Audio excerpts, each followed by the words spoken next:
Thus have I heard on one occasion the Blessed One was living at Sāti in Jeta's Grove, Anathan Pentika's park. Now on that occasion a pernicious view had arisen in the monk named Sāti, son of a fisherman. As I understand the Dhamma taught by the Blessed One, it is this same consciousness that runs and wanders through the rounds of rebirth, not another. This view is a Brahman view and does not agree with the Buddha's teaching.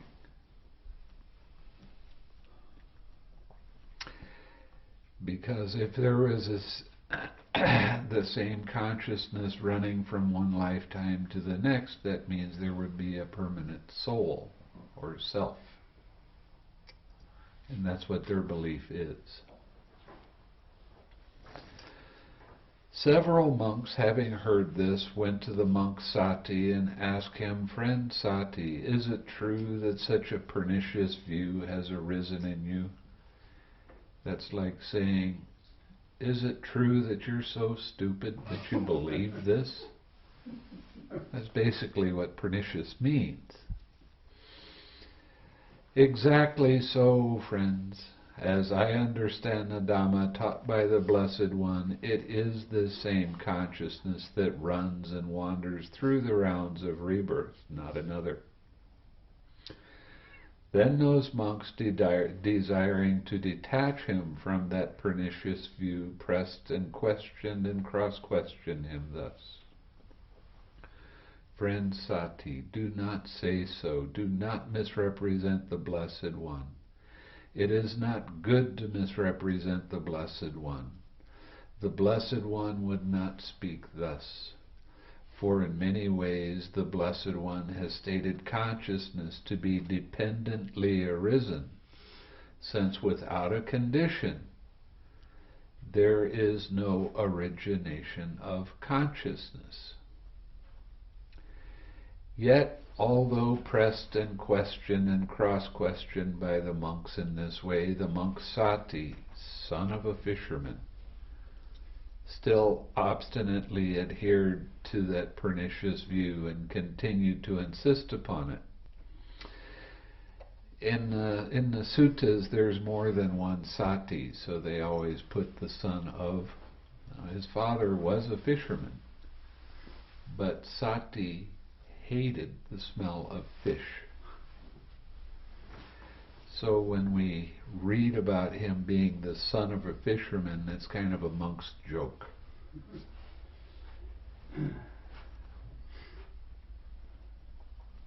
Since the monks were unable to detach him from that pernicious view, they went to the Blessed One, and after paying homage to him, they sat down at one side and told him all that had occurred, adding, "Venerable Sir, since we could not detach the monk Sāti, son of a fisherman, from this pernicious view, we have reported this matter to the Blessed One." Then the Blessed One addressed a certain monk thus, "Come, monk, tell the monk Sāti, son of a fisherman, in my name that the teacher calls him." "Yes, Venerable Sir," he replied.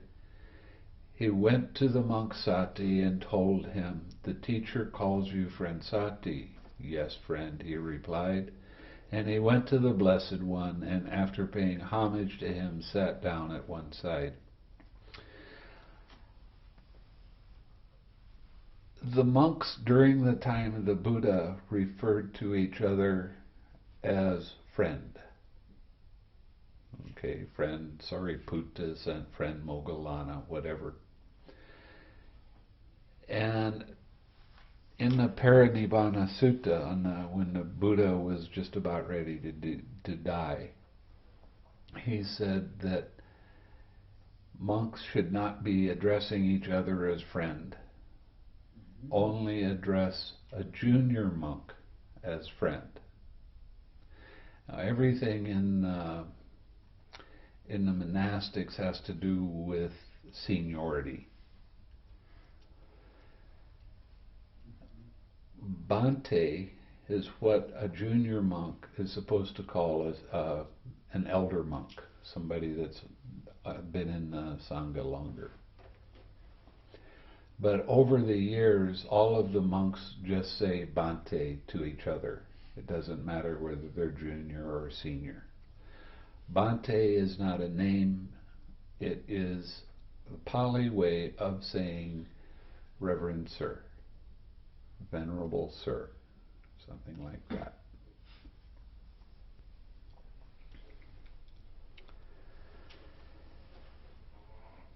The Blessed One then asked him, Sāti, is it true that the following pernicious view has arisen in you?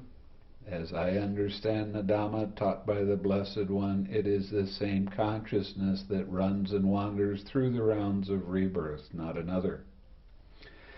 Exactly so, Venerable Sir.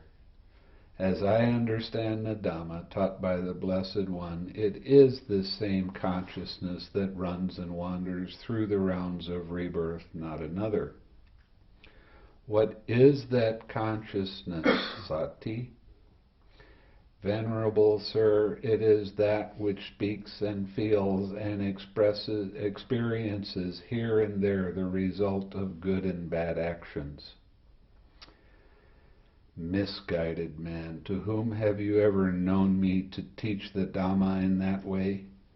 Misguided man, have I not stated in many ways consciousness to be dependently arisen?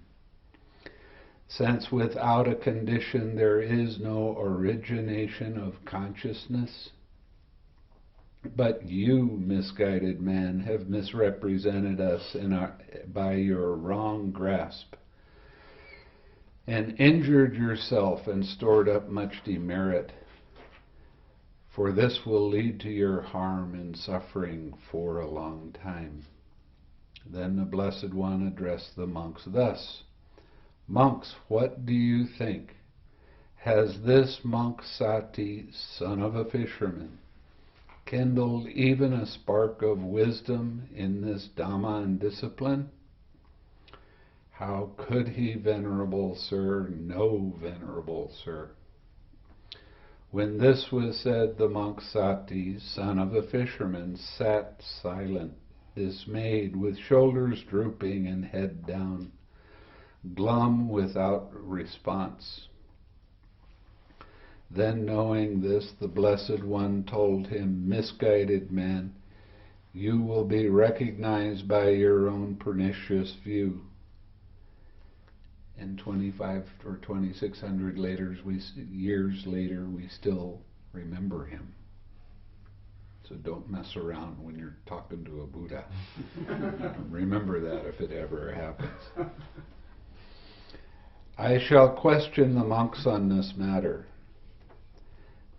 Then the Blessed One addressed the monks thus, Monks, do you understand the Dhamma taught by me as this monk Sāti, son of a fisherman, does when he misrepresents us by his wrong grasp and injures himself and stores up much demerit?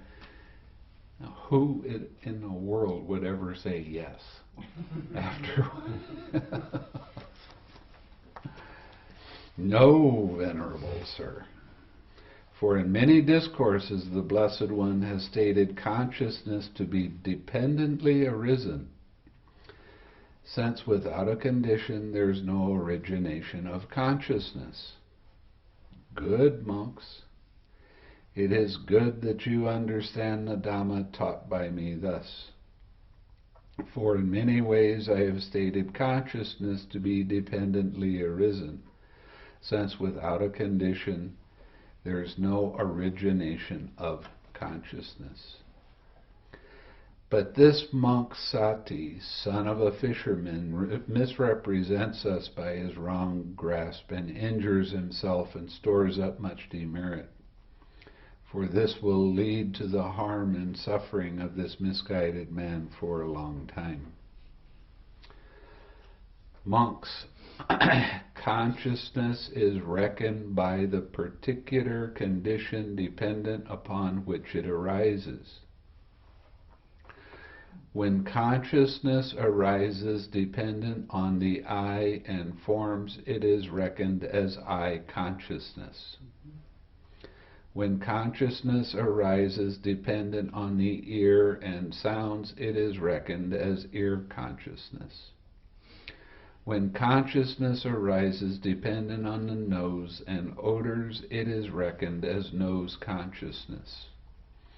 When consciousness arises dependent on the tongue and flavors, it is reckoned as tongue consciousness. When consciousness arises dependent on the body and tangibles, it is reckoned as body consciousness. When consciousness arises dependent on mind and mind objects, it is reckoned as mind consciousness. Just as fire is reckoned by the particular condition dependent on which it burns. When fire burns dependent on logs, it is reckoned as a log fire. When fire burns dependent on faggots, it is reckoned as a faggot fire. When fire burns dependent on grass, it is reckoned as a grass fire. When fire burns dependent on cow dung, it is reckoned as a cow dung fire. When fire burns dependent on chaff, it is reckoned as a chaff fire. When fire burns dependent on rubbish, it is reckoned as a rubbish fire. So too, consciousness is reckoned by the particular condition dependent upon which it arises. When consciousness arises dependent on the I and forms, it is reckoned as I consciousness. When consciousness arises dependent on the ear and sounds, it is reckoned as ear consciousness. When consciousness arises dependent on the nose and odors, it is reckoned as nose consciousness. When consciousness arises dependent on the tongue and flavors, it is reckoned as tongue consciousness. When consciousness arises dependent on the body and tangibles, it is reckoned as body consciousness.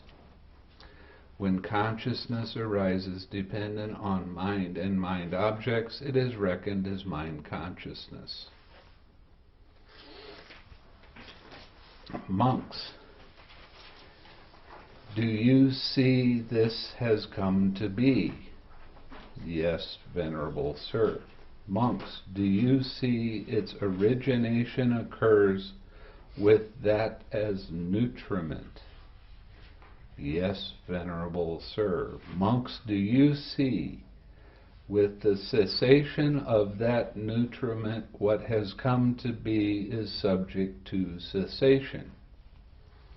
Yes, Venerable Sir. Nutriment means you're feeding. Okay? When an idea, an opinion, a thought comes up into your mind and you keep your attention on it, you're feeding that thought. So that thought is going to continue. So when you don't feed it anymore, it will fade away by itself eventually. Patience.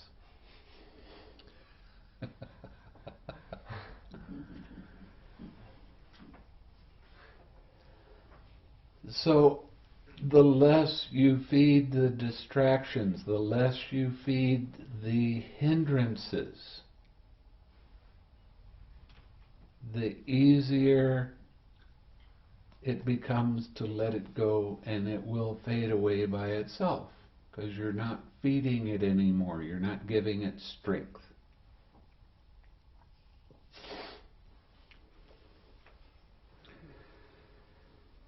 That is why using the 6 R's is so very important, because it has that relaxed step in it. And the relaxed step means that you completely stop feeding that. because you're not identifying with it anymore, and there is no more craving holding on to it. Yes. Is this similar to what you think and ponder upon is the inclination of your mind? Or? Well, that's more general. That's more like your daily activities, where you hold your concepts and opinions. And this is how to let go of all of that stuff. Okay? Monks, does doubt arise when one is uncertain thus? Has this come to be? Yes, Venerable Sir. Monks, does doubt arise when one is uncertain thus? Does its origination occur with that as nutriment? Yes, Venerable Sir. Monks, does doubt arise when one is uncertain thus? With the cessation of that nutriment, what has come to be is subject to cessation. Yes, Venerable Sir. Monks, is doubt abandoned in one who sees as it actually is with proper wisdom thus? This has come to be. Now this is an important statement, because he's saying you see it as it actually is. That means you're realizing it for yourself. You don't have to depend on anybody else, because you're seeing this as it really does occur.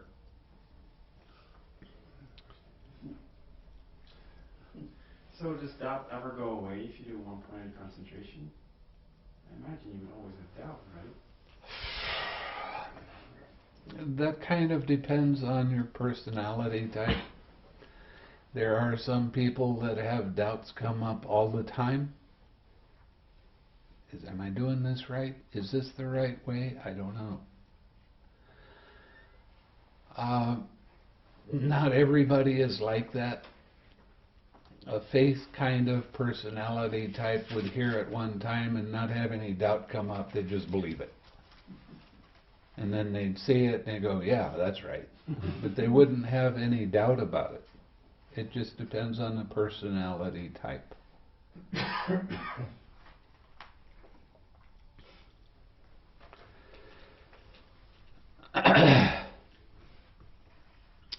Monks, is doubt abandoned in one who sees as it actually is with proper wisdom thus? Its origination occurs with that as nutriment. Yes, Venerable Sir. Monks, is doubt abandoned in one who sees as it actually is with proper wisdom thus? With the cessation of that nutriment, what has come to be is subject to cessation. Yes, Venerable Sir. Monks, are you thus free from doubt here? He's asking the monks, have you seen this for yourself? Not talked about it to anybody else, but seen it directly. Do you realize this? This has come to be. Yes, Venerable Sir. Monks, are you thus free from doubt here?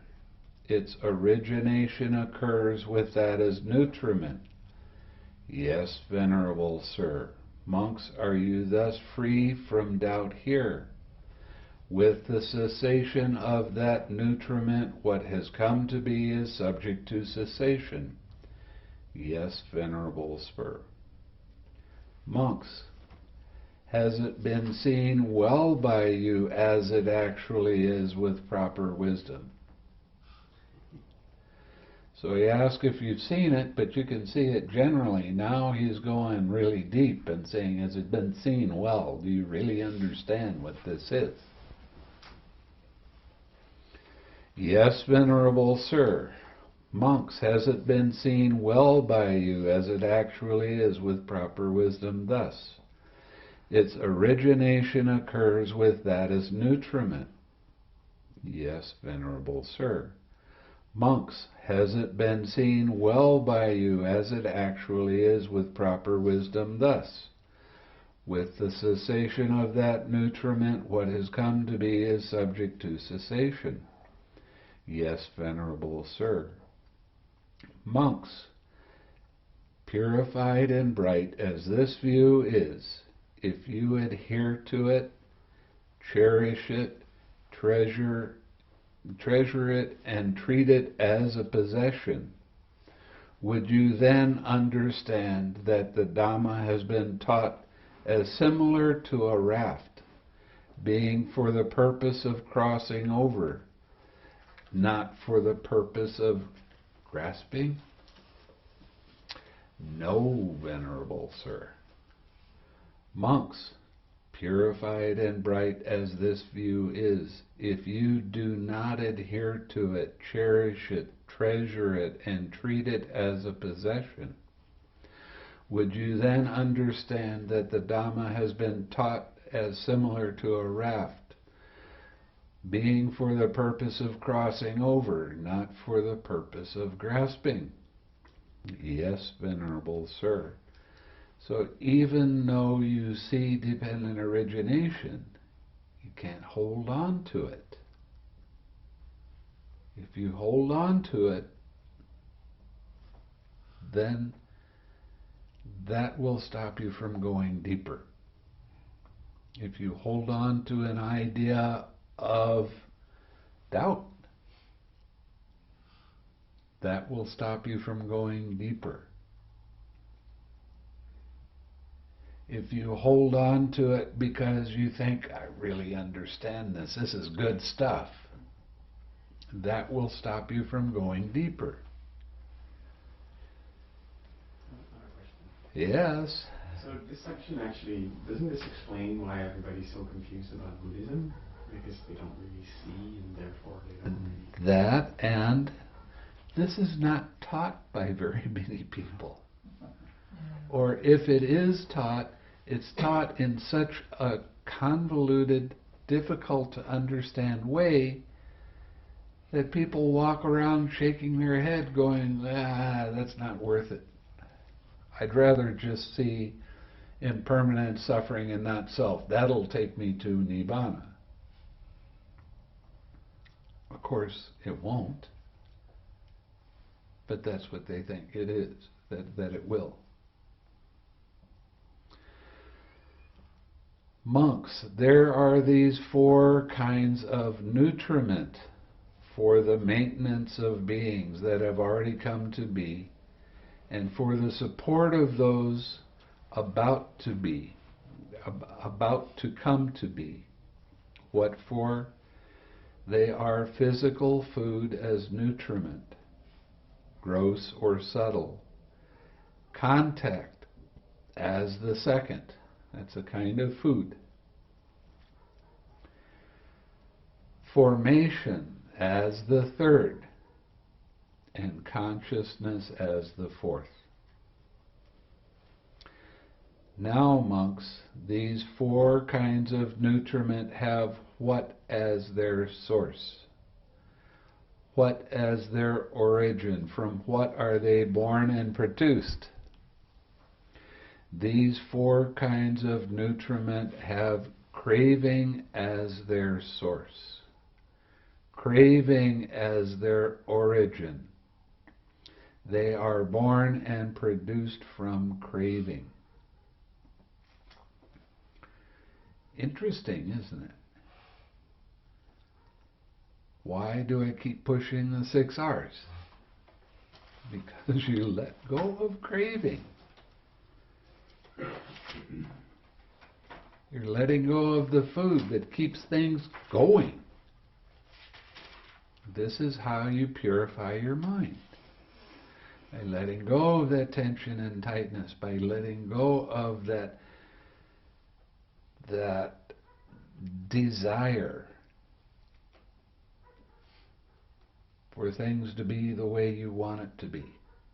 It's the Four Noble Truths. I mean, it seems like it's the second noble truth.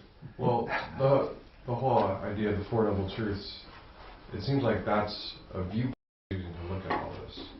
You know, how does this arise? What is this nutriment? You know, how would it cease?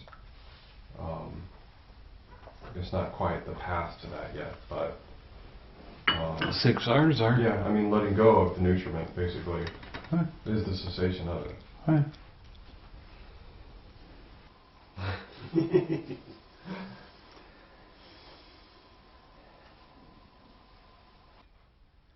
And this craving has what as its source? What as its origin? From what is it born and produced? Craving has feeling as its source.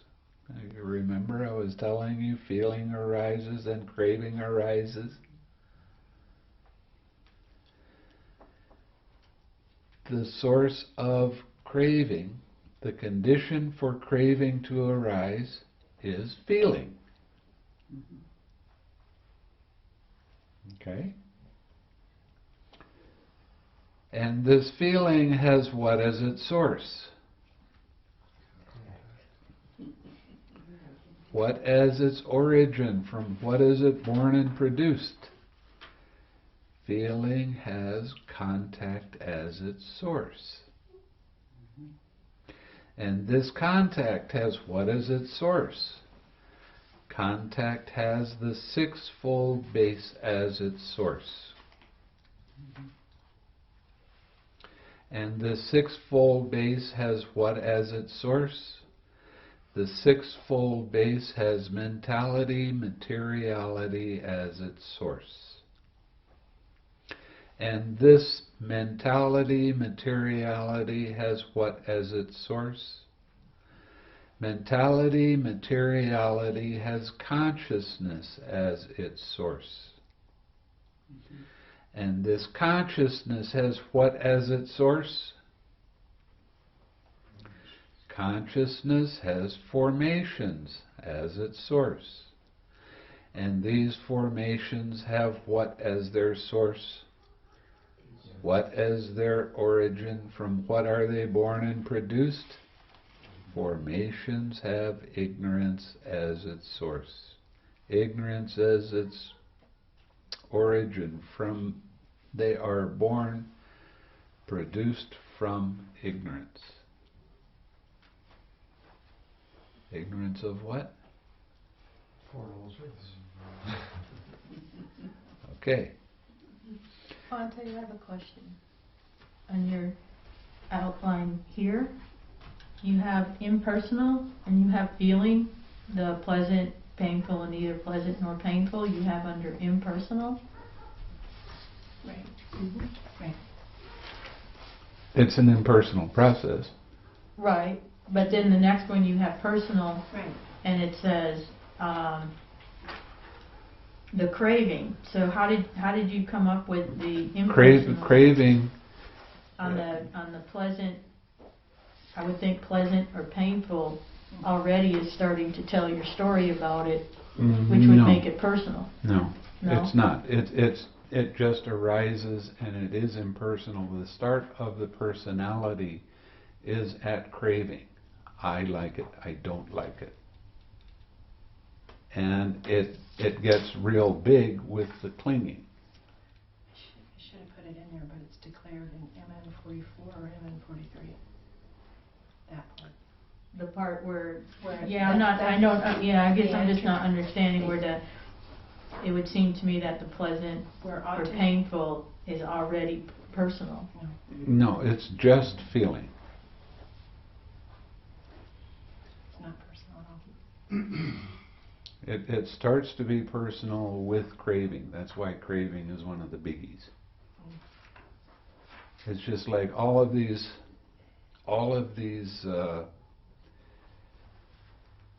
different links are impersonal up to craving.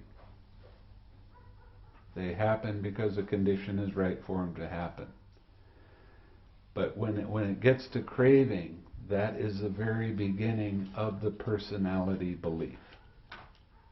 That's where the attachment starts. That's where it really starts. And it's Well, is defined. it called impersonal because it's at that point that you've got some leverage and then you can do something about it? You can't do much. It's where Atta enters. That'd be where the body recognizes harm versus benefit. The body has a recognition before the brain and the personality say, I like this, I don't And like before this. any attachment forms.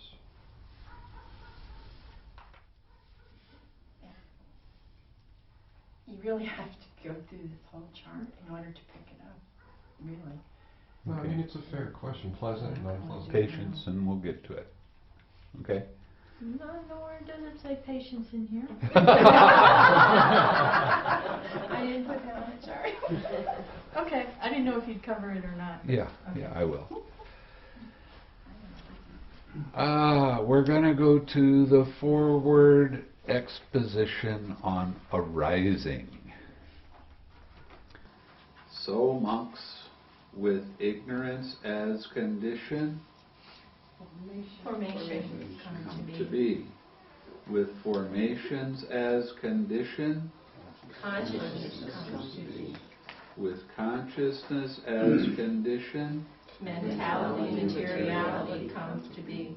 with mentality, materiality as condition, The sixfold base comes to be. with the sixfold base as condition, Contact comes to be. with contact as condition, Feeling comes to be. with feeling as condition, Craving comes to be. with craving as condition, Clinging comes to be. with clinging as condition, Habitual tendencies come to be. with habitual tendency as condition, Birth comes to be. with birth as condition, aging and death, sorrow, lamentation, pain, grief, and despair comes to be. Such is the origin of this whole mass of suffering. I'm catching on. It's almost like the old preachers, you know, when they would Amen, hell brother. and fire. Brimstone. So I decided to put that in. I'm catching on. The reverse order questionnaire on arising. With birth as condition, aging and death. So it was said, now, do aging and death have birth as condition or not? Or how do you take it in this case? Aging Go and death Go ahead. have birth as condition, Venerable Sir. Thus we take it in this case, with birth as condition, aging and death. With habitual tendency as condition, birth. So it was said. Now, does birth have habitual tendency as condition or not? Or how do you take it in this case? Birth has habitual tendency as condition, Venerable Sir. Thus we take it in this case, with habitual tendency as condition, birth. With clinging as condition, habitual tendency. So it was said. Now, does habitual tendency have clinging as condition or not? Or how do you take it in this case? Habitual tendency has clinging as condition, Venerable Sir. Thus we take it in this case, with clinging as condition, habitual tendency. With craving as condition, clinging. So it was said. Now, does clinging have craving as condition or not? Or how do you take it in this case? Clinging has craving as condition, Venerable Sir. Thus we take it in this case, with craving as condition, clinging. With feeling as condition, craving. So it was said. Now, does craving have feeling as condition or not? Or how do you take it in this case? Craving has feeling as condition, Venerable Sir. Thus we take it in this case, with feeling as condition, craving. With contact as condition, feeling. So it was said, now, does feeling have contact as condition or not? Or how do you take it in this case? Feeling has contact as condition, Venerable Sir. Thus we take it in this case with contact as condition, feeling. With the sixfold base as condition, contact. So it was said, now, does contact have the sixfold base as condition or not? Or how do you take it in this case? Contact has the sixfold base as condition, Venerable Sir. Thus we take it in this case with the sixfold base as condition, contact. With mentality, materiality as condition, the sixfold base. So it was said, now, does the sixfold base have mentality, materiality as condition or not? Or how do you take it in this case? The sixfold base has mentality, materiality as condition, Venerable Sir. Thus we take it in this case with mentality, materiality as condition, the sixfold base. With consciousness as condition, mentality, materiality, so it was said. Now, does mentality, materiality have consciousness as condition or not? Or how do you take it in this case? Mentality, materiality has consciousness as condition, Venerable Sir. Thus we take it in this case with consciousness as condition, mentality, materiality. With formations as condition, consciousness, so it was said. Now, monks, does consciousness have formations as condition or not? Or how do you take it in this case? Consciousness has formations as condition, Venerable Sir. Thus we take it in this case with formations as condition, consciousness. With ignorance as condition, formation, so it was said. Now, do formations have ignorance as condition or not? Or how do you take it in this case? Formations have ignorance as condition, Venerable Sir. Thus we take it in this case with formations as condition, ignorance. Okay, this is the recapitulation on arising. Good monks, so you say thus, and I also say thus. When this exists, that comes to be. With the arising of this, that arises. That is, with ignorance as condition, Formations come to be. with formations as condition, Consciousness comes to be. with consciousness as condition, Mentality, materiality comes to be. with mentality, materiality as condition, The sixfold base comes to be. with the sixfold base as condition, Contact comes to be. with contact as condition, Feeling comes to be. with feeling as condition, Craving comes to be. with craving as condition, Clinging comes to be. with clinging as condition, Habitual tendency comes to be. with habitual tendency as condition, Birth comes to be. with birth as condition, aging and death, sorrow, lamentation, pain, grief, and despair come to be. Such is the origin of this whole mass of suffering. When I was in Burma, there was one particular monk. He spent, I think it was around 55 years, just teaching dependent origination. That's all he taught. People would come, he would get them to recite forwards and backwards dependent origination over and over and over again, and then he would explain that this is how everything worked, and when you start realizing that in yourself, then you will be able to become enlightened or awakened.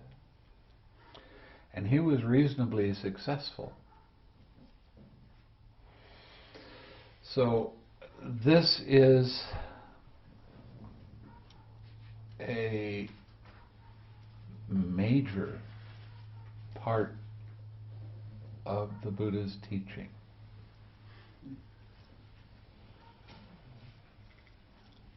Now,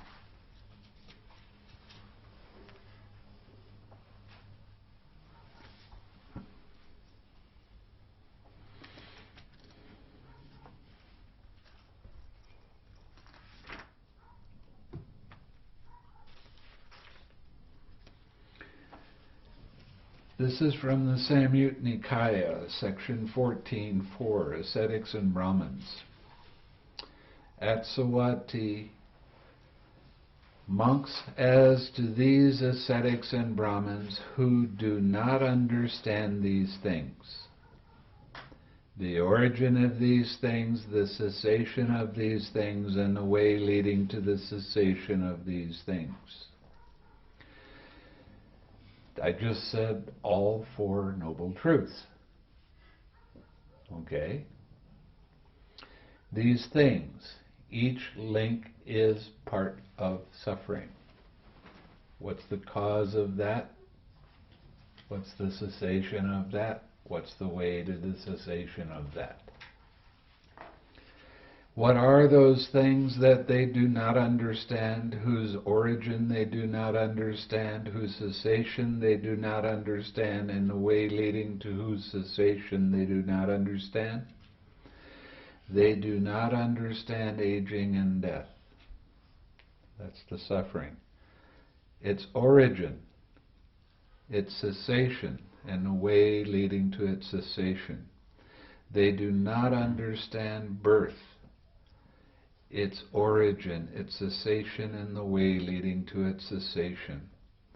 They do not understand habitual tendency, its origin, its cessation, and the way leading to its cessation.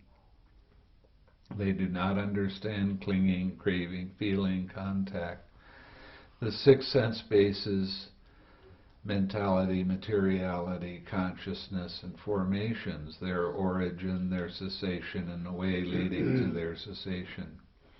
These are the things they do not understand, whose origin they do not understand, whose cessation they do not understand, and the way leading to whose cessation they do not understand. These I do not consider to be ascetics among ascetics or Brahmin among Brahmins. These venerable ones do not, by realizing it for themselves with direct knowledge, in this very life enter and dwell in the goal of asceticism or the goal of Brahmanhood. That means Nibbana. So right here, it's saying, if you do not understand the links of dependent origination and how they work, you won't be able to attain Nibbana. And how every link has the Four Noble Truths in it. Now, right from the very start, from the very beginning of the instructions that I've been giving you, I've been talking about feeling, craving, clinging, and your emotional habitual tendencies, and birth and sorrow, lamentation, pain, grief, and despair.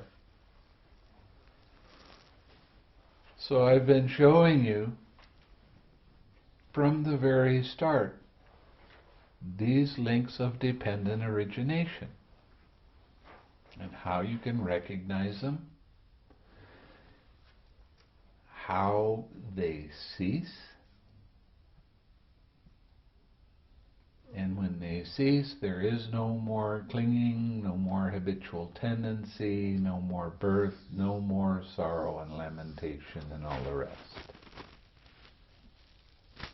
By using the 6 R's. Being able to recognize when a feeling arises. Is it pleasant? Is it painful? Is it neither painful nor pleasant? When that feeling arises, You use the 6 R's right then there is no more craving arising. And if there's no craving, there's no clinging. If there's no clinging, there's no habitual tendency. If there's no habitual tendency, there's no birth of action. If there's no birth of action, there's no more sorrow, lamentation, and the rest.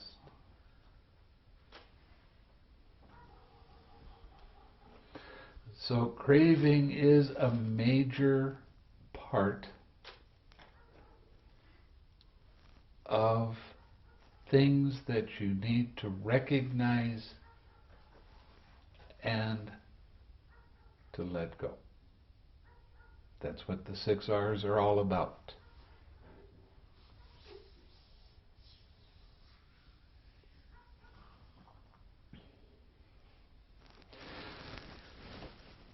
So, craving always arises as tension and tightness in your mind and in your body.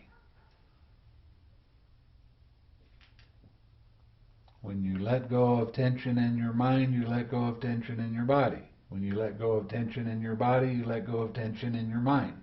That's the way it works. But our habits of every time this kind of feeling arises, I act that way. Our habitual tendency keeps coming up, and because of our attachment, taking it personally, then it's going to keep coming up for a while because we are attached to it. We've grabbed onto it and we've identified it. This is me. This is my feeling. This is my thought. This is my idea. My opinion.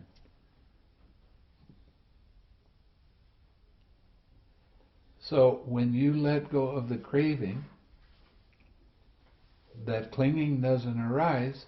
Because that doesn't arise, that whole attachment to that opinion or concept or story, whatever it happens to be, becomes to get a little bit weaker. Because why? You're not feeding it. Right? So you're starting to let it go little by little. And hindrances, I mean, your mind it knows where all of your soft spots are. Your mind knows where all of these attachments are, and they're going to bring them up. That mind is a sneaky little devil.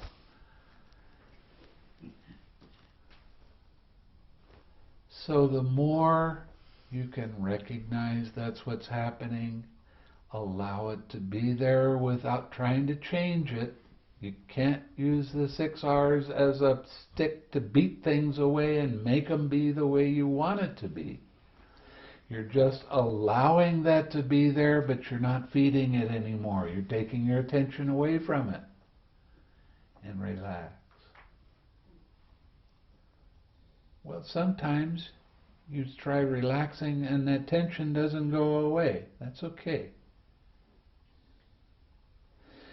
You relax just one time. You let go just one time. Then you smile and come back to your object of meditation. Because that attachment is still there, your mind will go back to it. Then you do it again.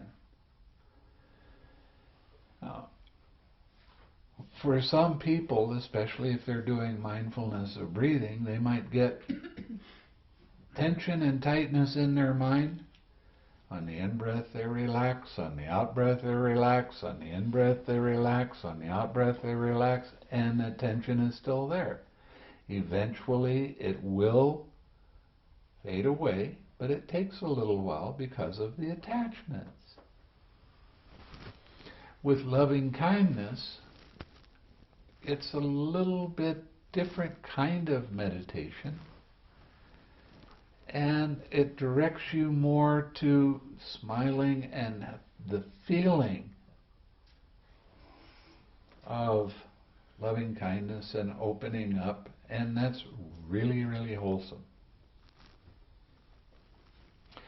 As a matter of fact, Now, I don't know where some commentaries get their numbers, or sometimes ideas, but I have read that if you practice loving kindness for 30 minutes, that is the equivalent of feeding 3,000 people a day. That's the equivalent in merit. And I'm only asking you to do it all day. How much merit are you getting? Huh? So, this is one of the reasons that this particular meditation works so well. Because you're building up this wholesomeness. And it starts to accumulate, and it gets better and better as time goes by. And your mind gets very pure.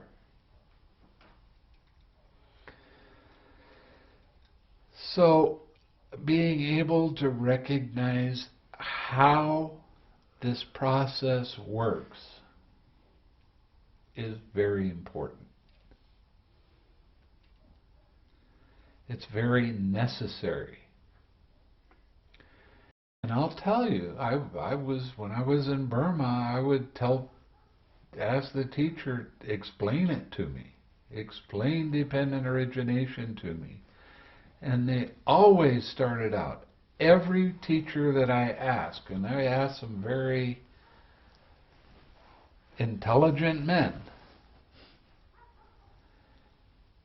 to explain dependent origination to me, and they always started out by saying, this is difficult to understand. And then they explained it to me in a way that was really, really hard to understand. And it kind of scared me away from wanting to understand dependent origination. But when you get into the suttas, it gets to be easier and easier to understand. You still need a voice of another person to help explain things. But it gets to be easier to understand, and then you'll be able to see for yourself, that's the way this works. And there's no fooling around with it. Nobody else can talk you out of it, because you'll have the direct experience. That's the way it works.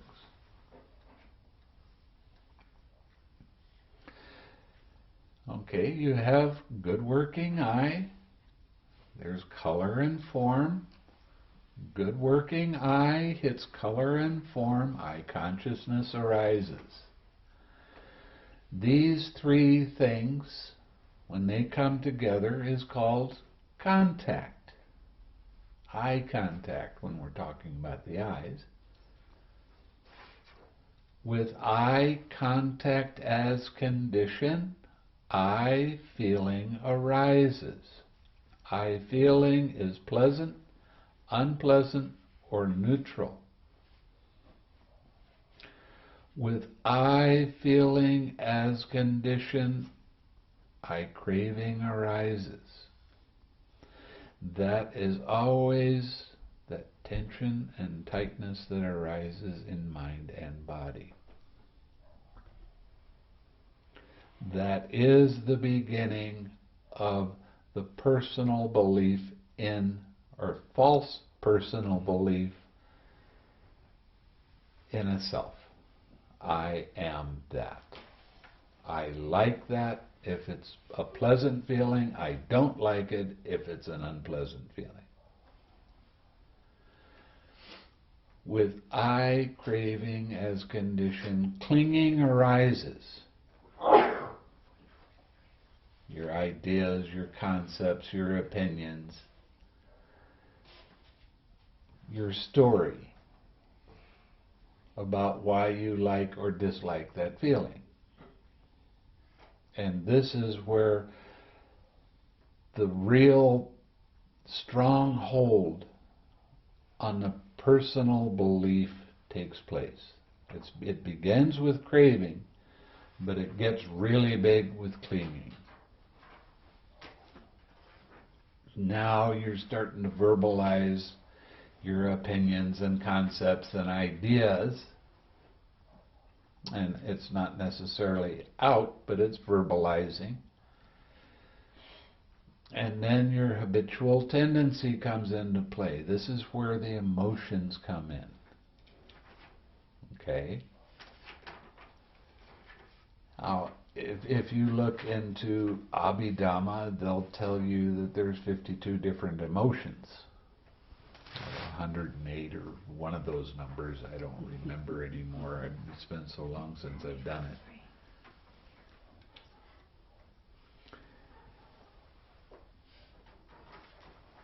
If you get all the way to the emotions, you're already suffering. Not just a little bit, but a lot.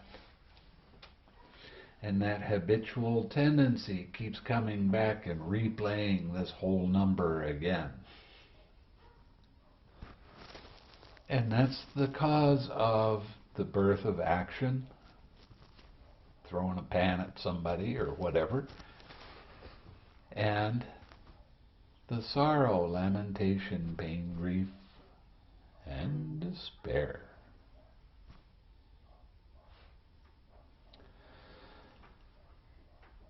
That's the cause of this whole mass of suffering. Okay? When I'm talking to you about meditation, I'm saying your mind is on your object of meditation and it gets distracted. How did that happen? Your mind was here and all of a sudden it's over there. How did that occur? I've just told you how. There is this definite process of dependent origination. That's how your mind got over there. I want you to see it. How does this process work? Now, because we're all slow learners, at least I am, I can't say that for everybody. True.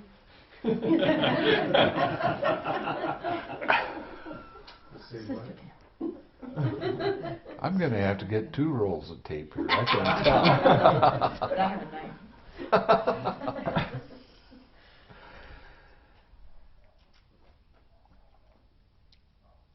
We have to be able to see it over and over and over and over and over and over and over and over before we actually start to recognize, oh, there is this process. So you're going to be distracted and you're going to see it and you go, oh, okay, we'll 6R that and then come back and then it goes back again and you 6R that and then come back. As you become familiar with this as being part of a process, right before your mind really gets distracted, you'll see that there's something else that's there. And you'll recognize it as something different. Now, this is how the hindrances help you to recognize the process of dependent origination. Because right before your mind really gets distracted, you'll see that there's something else there. You go, oh, look at that. And you 6R, and then you come back, and then you see that again before your mind gets really distracted. And you go, we'll try 6Ring a little sooner next time. So you let it go and you relax and you come back and it gets distracted again. Now you see that and you go, I know what's coming next. Let's 6R right now. And as you do that, then you'll notice there's something that happens right before that. Now this is you teaching yourself the links of dependent origination. You might not recognize them first as being a specific link, but you'll know that there was something there. As you go deeper, as you get more familiar with this process, and you hear it often enough, then you'll start putting it together for yourself. Ah, this was feeling, this was contact, this is mentality, materiality. You'll be able to see these links coming up. And it's very important to recognize them, because every link has a little vibration to it. And as you relax that, it fades away. And then the next time you'll see it again, and that little vibration is there, but you'll be able to recognize it. Ah, that's what this is. It's only mentality, materiality. I have a question. Are you saying that you can, the first time you can 6R it is at feeling or craving? No, when you first start off, it's at aging and death, sorrow, lamentation. No, I mean, no. I mean that you want to be, when you start slowing down, you'll be able to recognize these links. And right now, I want them to recognize the feeling and have the craving relax into the craving, so the rest of the links don't come up. But as you go deeper into that, you will see the other links, and then those behind that will disappear. But the first opportunity you would have, right, that's the easiest feeling. one, as is that feeling. And then on the cravings, would you say, where it says I like it or I don't like it, is that where you would put attachments and aversion? Yes. And is also then that's where suffering starts? Yes. And my other question is, you have emotions written on the bottom here? That's your habitual tendency. But that doesn't start until clinging? It's hard to put it on this chart. And if you take the purple ones and just sort of move them to the left, it begins between craving and clinging. Okay, that's what I wondered. Yeah, that's sort of. I was wondering why it wasn't under craving. I couldn't put it on the chart that way. But it would be in it. But if you took them and shifted them over so they were sitting on the lines, they'll come down by craving and clinging, habitual tendency. If you shoved it over just to the left and had them sit on the middle of those lines. Well, that would make more sense. That's the way it works. It really works. And I'm just not an artist, so I couldn't. I need you. She's really into that. Well, Hey, there you go. yeah. And your habitual tendencies is just more of the storyline? Habitual tendency. That's the way you react. Your library. Okay, you act when this kind of feeling comes up, you have these kind of thoughts, you always act this way to try to overcome this pain. And you're reacting.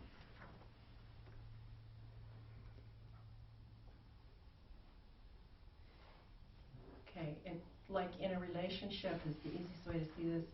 In a relationship between two people, somebody does something and someone always says, "You always do that." They always say that to you. Or this is in relationships between couples or friends. We don't know about that. No, or you've asked, if you've asked 100 times for somebody not to slam the door, and I slam the door, and somebody just goes, "Oh." They have this whole collection of things in their head, and everybody has a different library. That's what it is. But they're reactions instead of responses. So under birth, you have three kinds of action: mental, verbal, bodily, or physical action. But under habitual tendencies, you're saying reaction. So where would you put the acting out, like slamming the door? would that go under? The actual slamming of the door is a birth of action. Right, but the habitual tendency is story, just That's the where the- storyline leading up to the actual physical, but then you also have mental. Can I? Wait just a second. Okay. I guess I don't. Wait No, wait for just a second. He wanted to ask a question. So what's the distinction between clinging and the habitual tendencies? Seems to me they're very similar. This is, the clinging doesn't have the emotional response in it. The habitual tendency is where the emotional response is. Okay. Just before it happens. Yeah, like So fast. the reaction is your choice.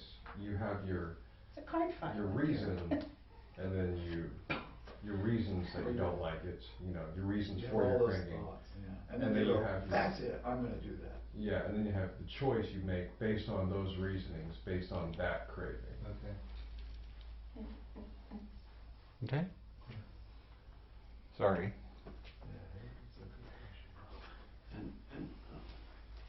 And each time when you live out one of these things, the chance that you'll dig it again next time. Oh, yeah. Absolutely. That's what reacting is all about. Yeah. And that, Dissipation.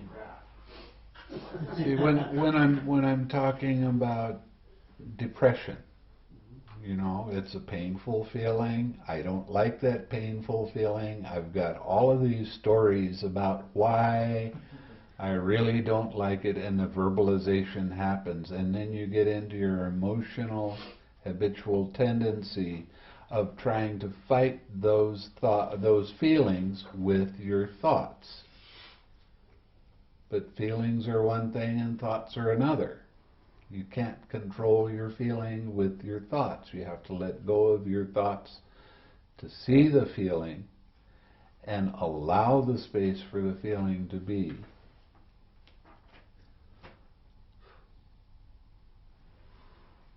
Okay?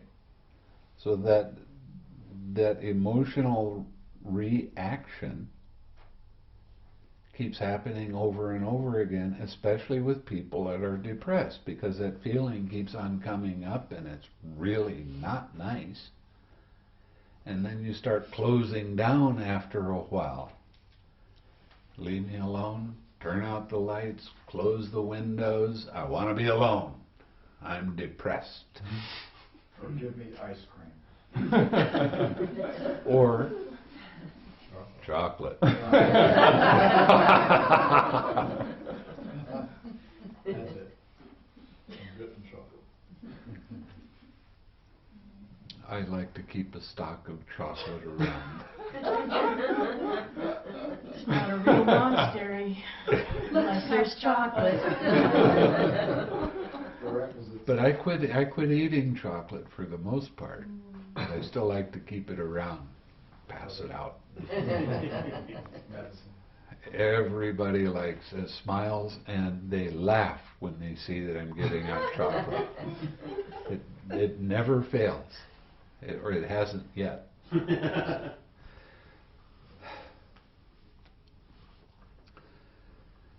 So, by reading this little part here about if you don't understand these things, you're never going to go deep into your practice and relieve your suffering. You're never going to experience really the cessation of suffering. Now, there's two kinds of nibbana. There's the mundane nibbana and the super mundane nibbana. The super mundane nibbana is what everybody's working for. Every time you use the 6 R's and let go of that craving, you are experiencing the mundane kind of nibbana. And you have to experience that a few 100,000 or 1,000,000 times before the super mundane nibbana occurs. Why? Because you're purifying your mind over and over and over again, a little bit, by letting go of that craving. And those hindrances when they come up, and you start seeing how that hindrance arises, and you start letting go little by little and relaxing into that and letting go of that craving there, you're purifying your mind. That's what Nibbana is all about, having a pure, uplifted mind.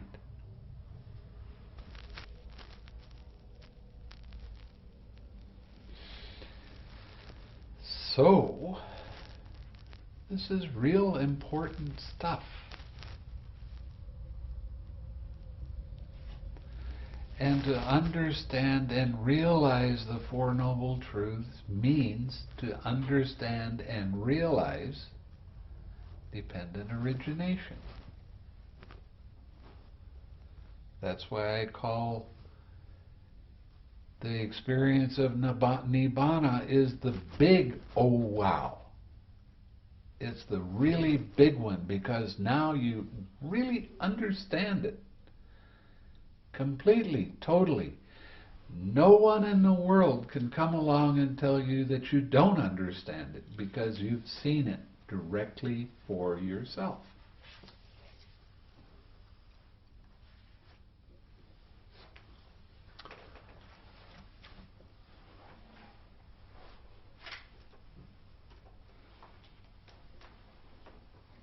Now I forgot where I was. Okay. The forward exposition on cessation. But with the remainderless fading away and cessation of ignorance comes the cessation of Formation. With the cessation of formations, the cessation of Consciousness. See, if ignorance doesn't arise, formations won't arise. If formations won't arise, consciousness won't arise. If consciousness doesn't arise, mentality materiality doesn't arise. If mentality materiality doesn't arise, Sixfold base does not arise. if the sixfold base doesn't arise, Contact does not arise. if contact doesn't arise, Feeling does not arise. if feeling doesn't arise, Craving does not arise. if craving doesn't arise, Clinging does not arise. if clinging doesn't arise, Habitual tendencies do not arise. if habitual tendencies don't arise, Birth of action does not arise. if birth of action doesn't arise, aging and death, sorrow, lamentation, pain, grief, and despair don't arise. That is the cessation of this whole mass of suffering.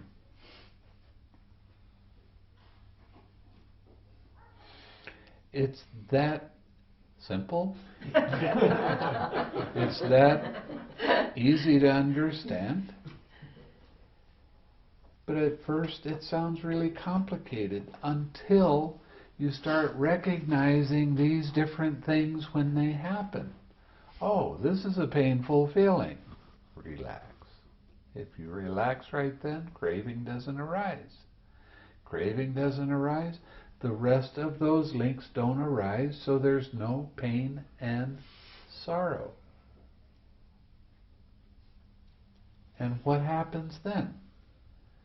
Contentment, dispassion, Nibbana.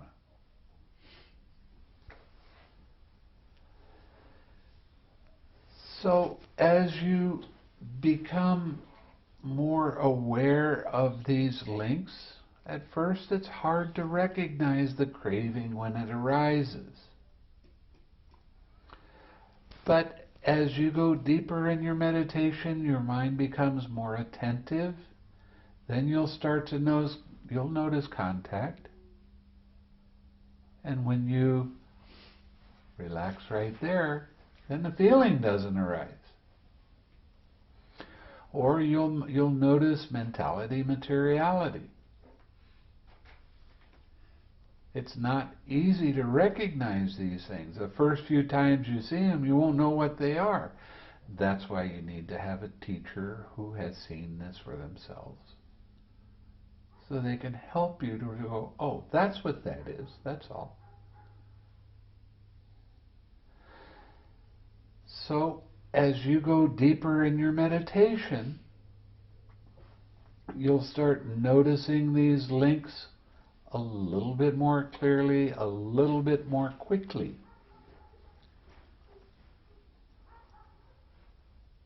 Until there's perfect balance with the awakening factors and Nibbana occurs.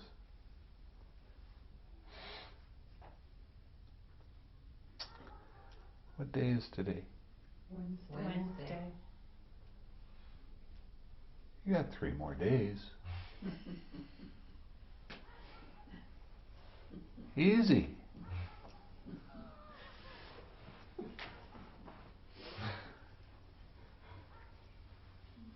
The thing that's really interesting with this is, as you begin to recognize it and see it for yourself, you look at other people and you can see it in them too. And then you start going, everybody's the same. We're all the same because it works exactly the same. All human beings are exactly the same. Animals are a little bit different because they are more sensitive to feeling and not so much cognitive thinking. But you can see how dependent origination works in animals. You can see, especially Rex. Especially when he goes into depression. It's great. You can watch the whole thing.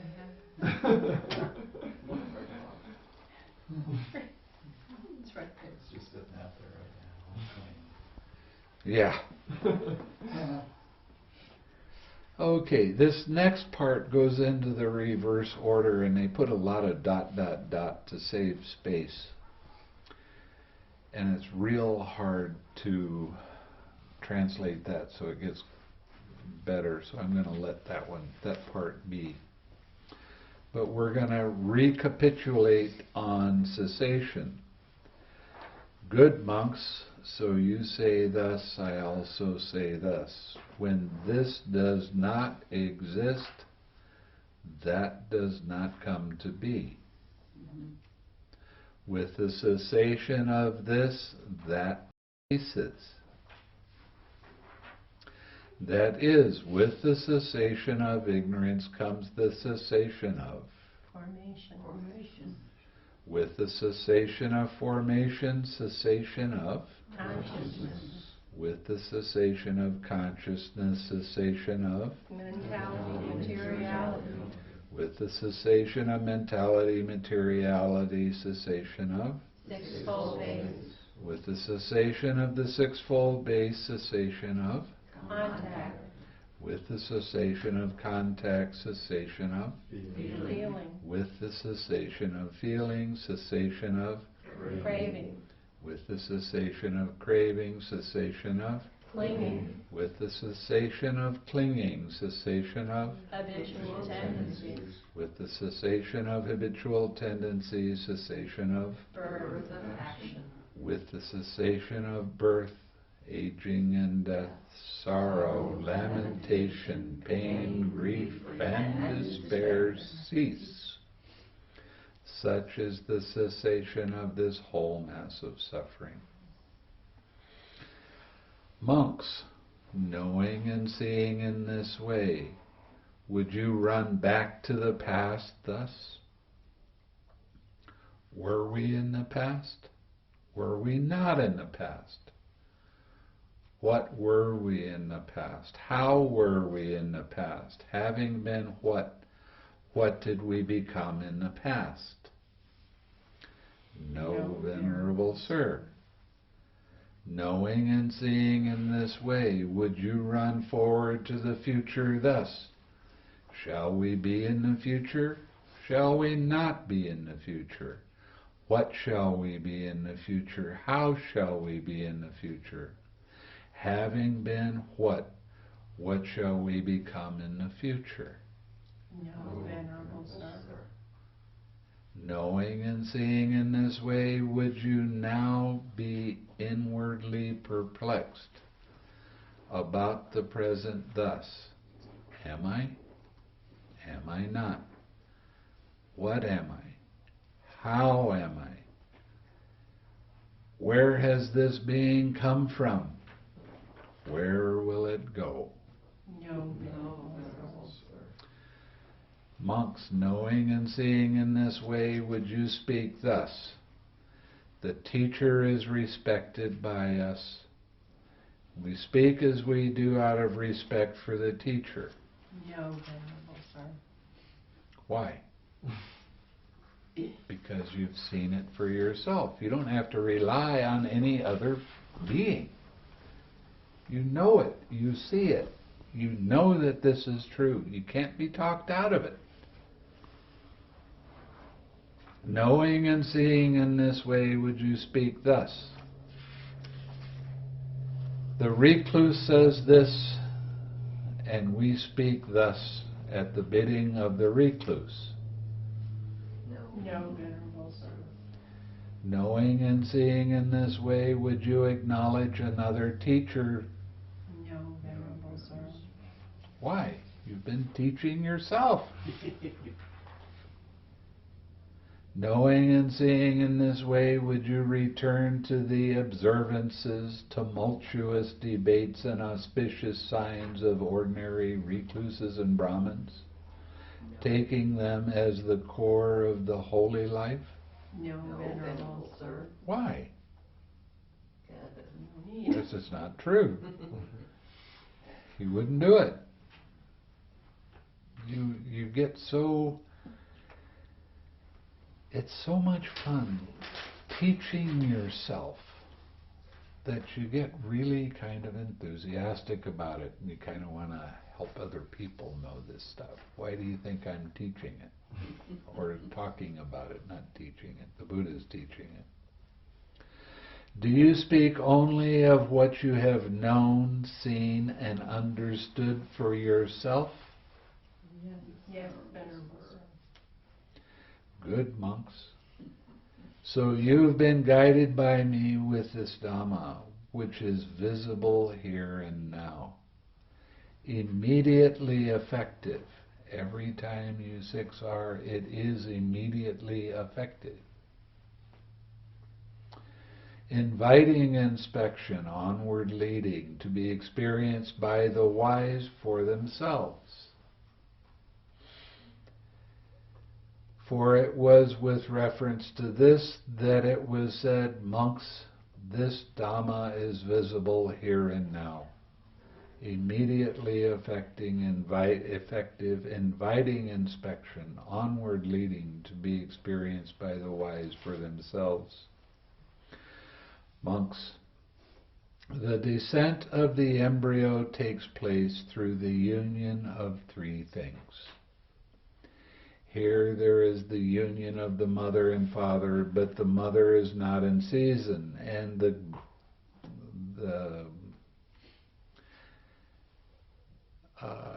coming being is not present. In this case, no descent of an embryo takes place. Here there is the mother of the union of the mother and father, and the mother is in season, but the coming being is not present. In this case, too, no descent of the embryo takes place. But when there is the union of the mother and father, and the mother is in season, and the coming being is present, through the union of these three things, the descent of the embryo takes place. The mother then carries the embryo in her womb for 9 or 10 months with much anxiety as a heavy burden. Then at the end of 9 or 10 months, the mother gives birth with much anxiety as a heavy burden. Then, when the child is born, she nourishes it with her own blood, for the mother's breast milk is called blood in the Noble One's discipline. When he grows up, his faculties mature.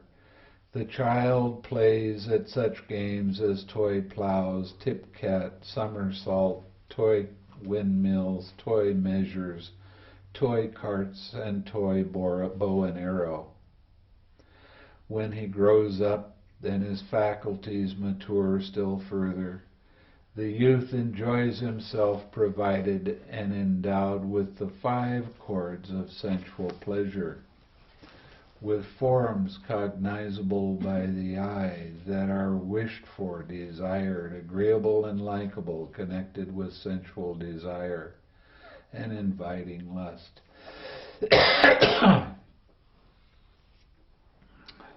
Sounds cognizable by the ear that are wished for, desired, agreeable and likable, connected with sensual desire and inviting lust.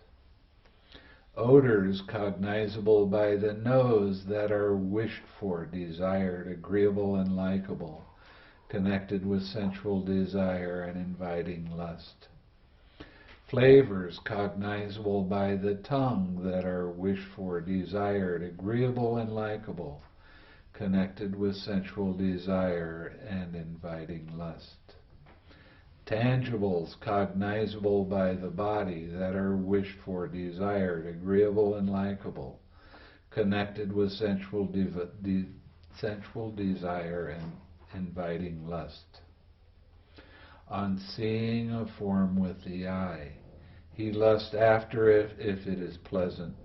He dislikes it if it's unpleasing.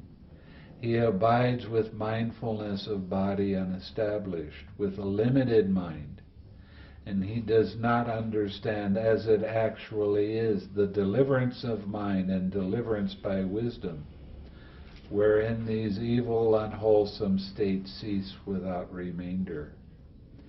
Engaging as he is in favoring and opposing whatever feeling he feels, whether pleasant, painful, or neither painful nor pleasant, he delights in that feeling, welcomes it, and remains holding to it. As he does so, delight arises in him. Now, delight in feelings is craving and clinging. With his craving and clinging as condition, habitual tendency comes to be. With habitual tendency as condition, birth. With birth as condition, aging and death, sorrow, lamentation, pain, grief, and despair come to be. Such is the origin of this whole mass of suffering. On hearing a sound with the ear, on smelling an odor with the nose, on tasting a flavor with the tongue, on touching a tangible with the body, on cognizing a mind object with mind. He lusts after it if it's pleasing. He dislikes it if it's unpleasing. Now, delight in feelings is craving and clinging. With his craving and clinging as condition, habitual tendency comes to be. With habitual tendency as condition, birth. With birth as condition, aging and death, sorrow, lamentation, pain, grief, and despair come to be. Such is the origin of this whole mass of suffering. Here a Tathagata appears in the world, accomplished and fully awakened, perfect in true knowledge and conduct, sublime knower of worlds, incomparable leader of persons to be tamed, teacher of gods and humans, awakened and blessed. He declares this world with its gods, its maras, and its brahmas. This generation with its recluses and brahmins, its princes and its people, which he has himself realized with direct knowledge. He teaches the Dhamma, good in the beginning, good in the middle, and good in the end, with the right meaning and phrasing. He reveals a holy life that is utterly perfect and pure. A householder or householder's son, or one born in some other clan, hears that Dhamma. On hearing that Dhamma, he acquires faith in the Tathagata. Possessing that faith, he considers thus: household life is crowded and dusty. Life gone forth is wide open. It is not easy, while living in a home, to lead a holy life, utterly perfect and pure as a polished shell. Suppose I shave off my hair and beard and put on the yellow robe and go forth from the home life into homelessness. On a later occasion, abandoning a small or large fortune, abandoning a small or large circle of relatives, he shaves off his hair and beard, puts on the yellow robe, and goes forth from the home life into homelessness.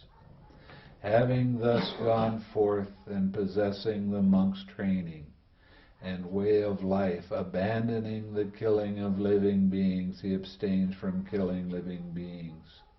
With rod and weapon laid aside, conscientious, merciful, he abides compassionate to all living beings. Abandoning the taking of what is not given, he abstains from taking what is not given, taking only what is given, expecting only what is given. By not stealing, he abides in purity. Abandoning in celibacy, he observes celibacy, living apart, abstaining from the vulgar practice of sexual intercourse. Now this is for monks. Got to remember this. Abandoning false speech, he abstains from false speech. He speaks truth, adheres to truth, is trustworthy and reliable. One who is no deceiver of the world. Abandoning malicious speech, he abstains from malicious speech. He does not repeat elsewhere what he has heard here in order to divide those people from these. Nor does he repeat to these people what he has heard elsewhere in order to divide these people from those. Thus he is one who reunites those who are divided. A promoter of friendship, he enjoys concord. Rejoices in concord, delights in concord. A speaker of words that promote concord. Abandoning harsh speech, he abstains from harsh speech. He speaks such words as are gentle, pleasing to the ear and lovable, as go to the heart, are courteous, desired by many and agreeable to many. Abandoning gossip, he abstains from gossip. He speaks at the right time, speaks of what is fact, speaks on what is good, speaks on the Dhamma and discipline. At the right time, he speaks such words as are worth recording, reasonable, moderate, and beneficial. He abstains from injuring seeds and plants. He practices eating only one meal a day, abstaining from eating at night and outside the proper time. He abstains from dancing, singing, music, and shows. He abstains from wearing garlands, smartening himself with scent, and embellishing himself with unguents. He abstains from high and large couches. He abstains from accepting gold and silver. He abstains from accepting raw grain. He abstains from accepting raw meat. He abstains from accepting women and girls. He abstains from accepting men and women slaves. He abstains from accepting goats and sheep. He abstains from accepting fowl and pigs. He abstains from accepting elephants, cattle, horses, and mares. He abstains from accepting fields and land. He abstains from going on errands and running messages. He abstains from buying and selling. He abstains from false weight, false metals, and false measures. He abstained from accepting bribes, deceiving, defrauding, and trickery. He abstained from wounding and murdering, binding, brigandage, plunder, and violence.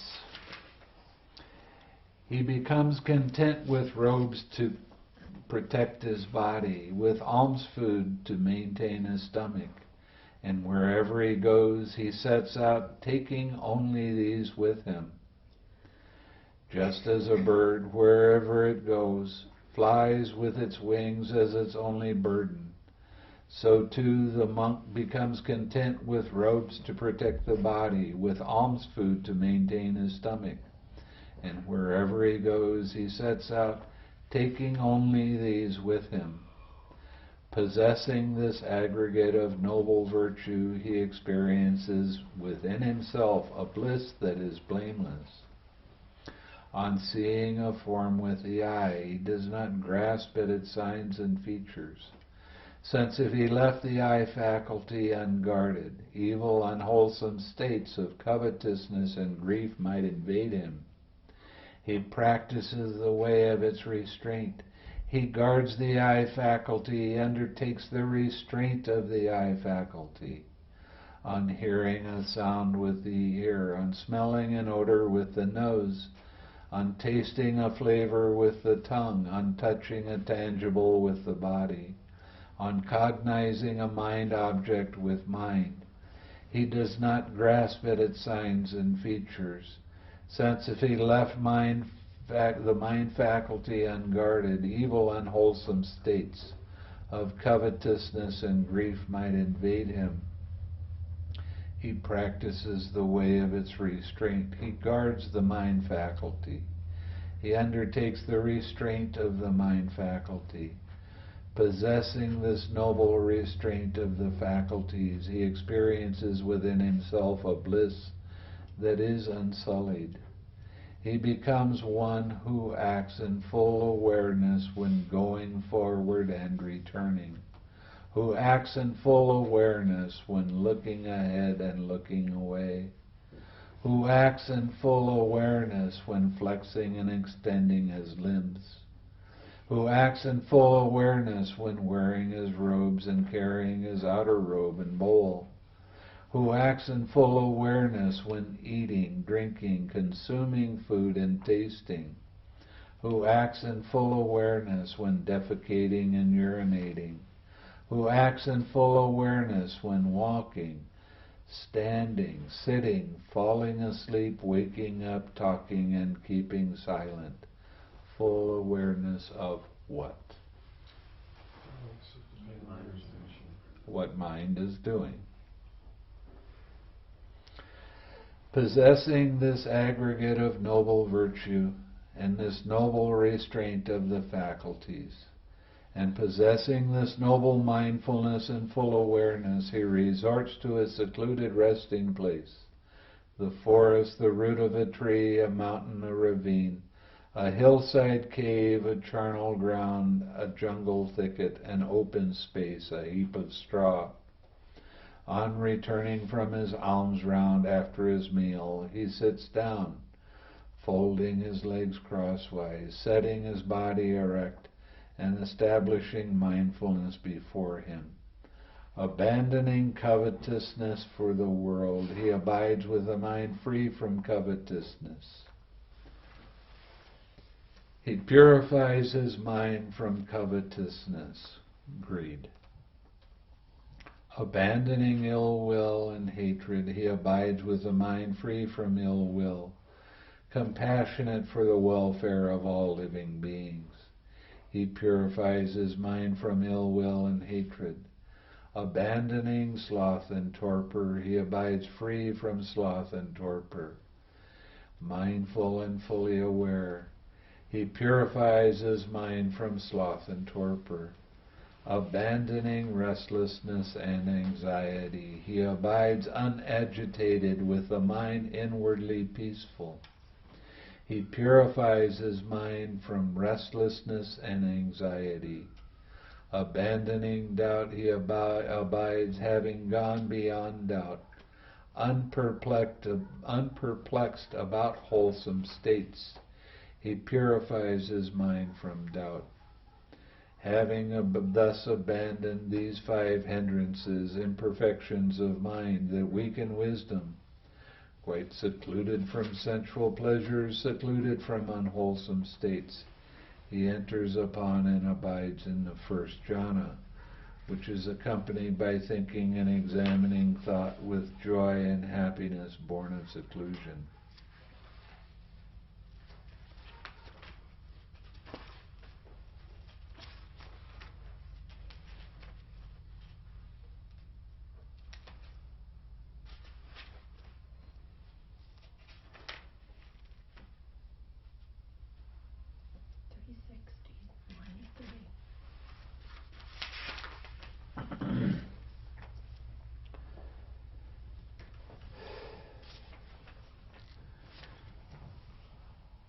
He enters upon and abides in the first jhana. With the stilling of thinking and examining thought, he enters upon and abides in the second jhana. With the fading away as well of joy, he enters upon and abides in the third jhana. With the abandoning of pleasure and pain, he enters upon and abides in the fourth jhana, which has neither pain nor pleasure, and purity of mindfulness due to equanimity. The ending of the round, full cessation. On seeing a form with the eye, he does not lust after it if it is pleasing. He does not dislike it if it's unpleasing. He abides with mindfulness of body established, with an immeasurable mind. He understands as it actually is the deliverance of mind and deliverance by wisdom, wherein these evil, unwholesome states cease without remainder. The immeasurable mind is the Brahma Viharas. That's what I'm teaching you. I'm teaching you loving kindness, but I'm also teaching you the Brahma Viharas. Having thus abandoned favoring and opposing, whatever feeling he feels, whether pleasant or painful or neither painful nor pleasant, he does not delight in that feeling, welcome it, or remain holding to it. As he does not do so, delight in the feeling ceases in him. With the cessation of this delight comes the cessation of craving. With the cessation of craving, the cessation of clinging. With the cessation of clinging, cessation of habitual tendency. With the cessation of habitual tendency, cessation of birth. With the cessation of birth, aging and death, sorrow, lamentation, pain, grief, and despair cease. Such is the cessation of this whole mass of suffering. On hearing a sound with the ear, on smelling an odor with the nose, on tasting a flavor with the tongue, on touching a tangible with the body, on cognizing a mind object with mind. He does not lust after it if it is pleasing. He does not dislike it if it's unpleasing. With the cessation of this delight comes the cessation of craving.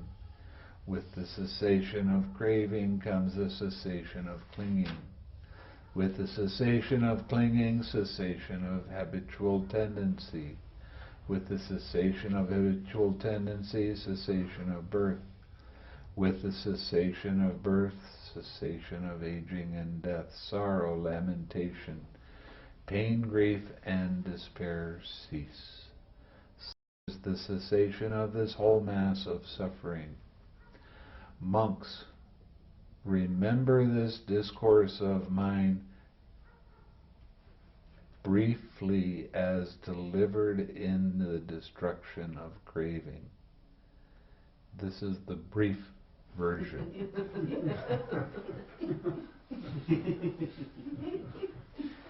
when he started talking, sometimes he would talk all night. And it was so interesting what he was saying that people didn't go to sleep on him. They were interested. And they memorized what he said. They memorized what he said. But remember the monk Sāti, son of a fisherman, as caught up in a vast net of craving, in a trammel of craving. That is what the Blessed One said. The monks were satisfied and delighted in the Blessed One's words. So now you all understand it, right? Nibbana tonight? Why not? Why not? It works for me.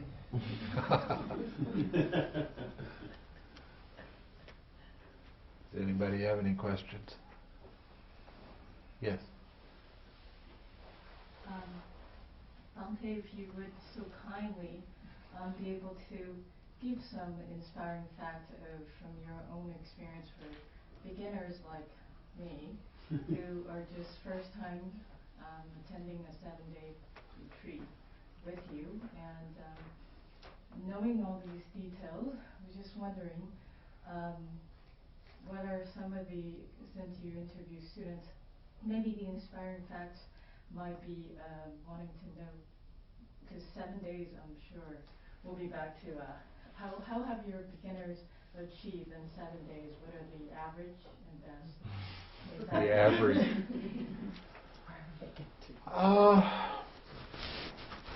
Almost everybody gets between the 3rd and 4th jhana within 7 days. And if you go to other teachers that are teaching one-pointed concentration, it takes between 5 and 10 years to get to what I'm talking about right now. What? You're cueing us on a fast track. I'm showing you the Buddha's way is the fast track. And the commentary way is the slow track. Sneaky.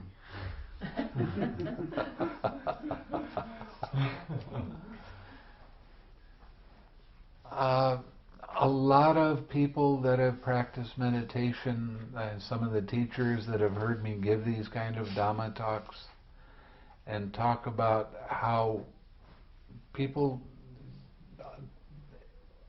let's see, everybody here has gotten into jhana.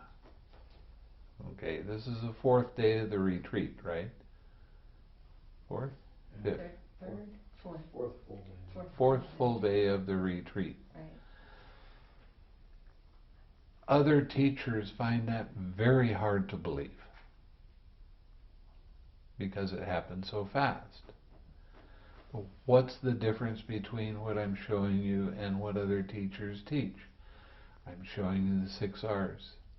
I'm showing you how to let go of that craving and bring that pure mind back to your object of meditation. And that is why you progress very quickly. Was that enough? Yeah, sure. Maybe I can follow up with one more question. Okay. Knowing that, okay, so with the jhanas, after 7 days we're going back home. How can these be applied, or how can they we'll talk about that a little later. Right now I don't want you thinking about this kind of stuff. Okay? The last night of the retreat I'll talk about that, but not right now. Okay? Anybody else? I do on your chart, but we can do that later. Okay. It'll be easier if we sit and... Yeah. Okay, let's share some merit then. May suffering ones be suffering free, and the fear-struck fearless be. May the grieving shed all grief, and may all beings find relief. May all beings share this merit that we've thus acquired for the acquisition of all kinds of happiness. May beings inhabiting space and earth, devas and nagas of mighty power share this merit of ours. May they long protect the Buddha's dispensation. Sadhu, sadhu.